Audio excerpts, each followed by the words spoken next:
محبت کرنے والے بد دعائیں نہیں دیتے، کیونکہ جس دل میں محبت رہتی ہے وہاں پر بد دعائیں نہیں رہتی۔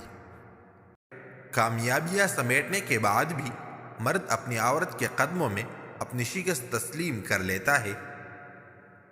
جوان لڑکی کی ایڑی میں بھی آنکھیں ہوتی ہے، وہ چلتی ہے تو اسے پتہ ہوتا ہے کہ پیچھے کون کیسی نظروں سے دیکھ رہا ہے۔ جسم چونے سے محبت نہیں ہوتی، عشق وہ جذبہ ہے جسے ایمان کہتے ہیں۔ محبت کے پاک ہونے کی سب سے بڑی دلیل یہ ہے کہ جس سے تم محبت کرتے ہو اس سے نکاح کر لو۔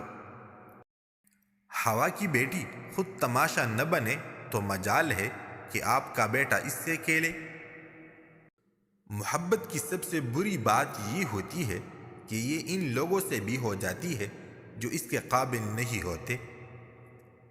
محبت عزت ہوتی ہے، خیرات نہیں، نصیب سے ملتی ہے، اوقات سے نہیں۔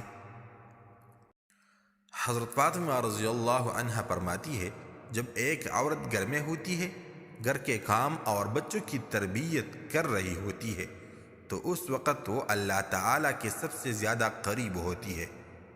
مرد اس عورت کے سامنے بے بس ہو جاتا ہے جو عورت مرد کی پسند کی ہو اور مرد کو منہ نہ لگا رہی ہو، پھر مرد اس کے آگے جھک جاتا ہے۔